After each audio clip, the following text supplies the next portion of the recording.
उनकी गर्दनें काटी, उनको आरे से चीरा, काटा। अभी आपने जो अपनी फाइल कश्मीर फाइल जिससे देखी होगी, उसका खोपड़े में कुछ समझ में आई होगी किस प्रकार का अत्याचार किया। वहां से अपने घर छीन लिए, अपनी बहन बेटियों को छीन ली, अपने बागवान छीन लिए, हम कुछ नहीं कर सके। वही हाल हमारा है, हमारा होने वाला है, क्योंकि इन्होंने पूरे देश के अंदर इस प्रकार की व्यवस्था कर रखी है। तो राम और रावण के संग्राम का समय निकट है, लेकिन हम लड़ेंगे कैसे? हमने अपने घरों के अंदर साधन मसालो, अभी अपने पास में सारा वातावरण अनुकूलित है, सारे संत अपने अनुकूलित है, अपने नेता अपने अनुकूलित है, उनसे नहीं तो मनवाओ उनको अपने अपने पक्ष में करके, और ये तैयारी पूरी करो। तो ये श्री राम सेना जो पर खड़ी कर रहे हैं, इसका मकसद पूरा होगा। बाकी इकट्ठा होना, बिखर जाना, इकट्ठा होना, बिखर जाना, इससे कुछ होने वाला नहीं है।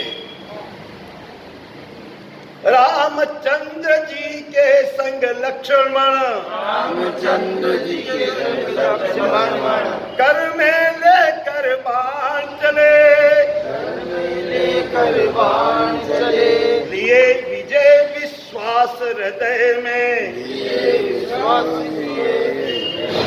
संग वीर हनुमान चले, संग वीर हनुमान चले, सेना संग सुग्रीव नील नल, सुग्रीव नील नल, अंगद छाती तान चले, अंगद छाती तान चले, उसे बचाए कौन कि जिसका, बचाए कौन जिसका, वध करने भगवान चले, वध करने भगवान चले, आगे रघुनाथ गए, आगे रघुनाथ है, वीर साथ साथ गए, वीर साथ साथ है, आगे रघुनाथ गए, आगे रघुनाथ है, वीर साथ साथ गए, वीर साथ साथ है, एक से एक बलि, एक से एक बलि, श्री राम जी की सेना चली, श्री राम जी की सेना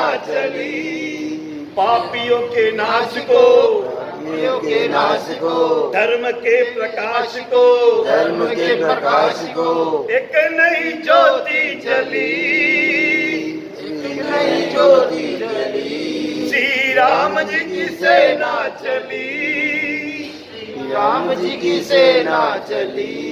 हमारे देश के अंदर एक शब्द आपने बहुत ज्यादा सुना होगा, मानवाधिकार, मानवाधिकार, मानवाधिकार। ये मानवाधिकार क्या है?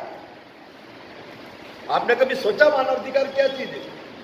कभी सोचे ना ठंडे दिमाग से, मानवाधिकार क्या चीज है? ये मानवाधिकार वो चीज है, हिंदुओं पर आप कितना भी अत्याचार करो, कोई बोलने वाला नहीं, वो मानव नहीं है, वो तो कीड़े मकोड़े। और इस देश के अंदर किसी मुसलमान पर, किसी ईसाई पर हल्का सा भी कहीं भी बल प्रयोग हो जाए तो ये मानवाधिकार हल्ला करता है, ये मानवता के खिलाफ है, ये मानवता के खिलाफ है, ये मानवता। अरे ये चीज है क्या? और ये नेता लोग इस चीज को समाप्त क्यों नहीं कर रहे देश से? क्यों नहीं समाप्त करेंगे? क्यों नहीं करें बताओ? हम कभी मांग नहीं करते, हमने कभी मांग नहीं करी।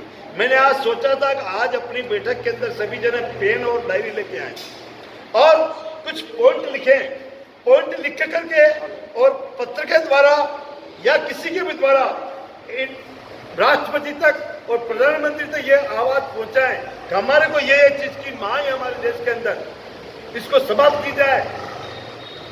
हमारे देश के अंदर क्या दुर्लभ हालत बताऊं, ये जो हमारे जितने भी जजेस हैं, मजिस्ट्रेट लोग हैं, जितने सुप्रीम कोर्ट है, वो सारी हमारे खिलाफ है, सारी की सारी पूरे देश के अंदर। देश में कश्मीर में धारा 370 अनुच्छेद हटाई गई, उसके खिलाफ इन मुसलमानों ने जब रीट दायर करी तो 1 सेकंड में वो रीट ले ली अदालत में, और अदालत ने कहा हाँ बहुत अत्याचार हो रहा है मुसलमानों के साथ है, बहुत अत्याचार हो रहा है, हाँ ऐसा नहीं होना चाहिए। और जब 1990 में हजारों हिंदुओं के घर छीन लिए, उनको काट दिए गए, उनको मार दिए गए, उनकी बहन बेटियों को सरेआम बीच बाजार में इज्जत लूटी गई, और जब हमने मुकदमा दायर करवाया तब उन्होंने कहा नहीं इसका संज्ञान हम नहीं ले सकते। क्या बात हुई है?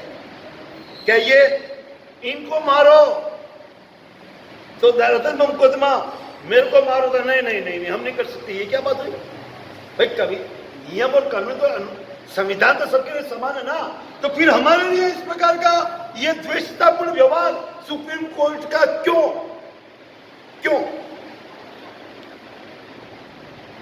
ये हर चीज हर हिंदू के दिमाग में, हर सनातनी के दिमाग में फिक्स होकर के प्रचार करो, प्रसार करो इस चीज का, और हमारे नेताओं को बताओ कि ये चीज हटवाओ, ये क्यों नहीं हट रही है?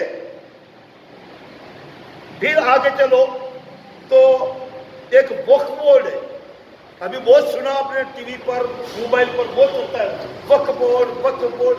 वक्फ बोर्ड क्या है? क्या है यह वक्फ बोर्ड? जिस आदमी ने पूरे हिंदुस्तान के अंदर जितने मुसलमान हैं इस देश के अंदर, वो सारे के सारे राशन लेके आ रहे हैं, सारे भीख मांगते हैं, जिनको खाने खाना आदमी जिन लोगों के पास में वो दान कर रहे हैं। अरे वो क्या दान करेगा जो आदमी जिसके पास में खुद के पास में कुछ भी नहीं है?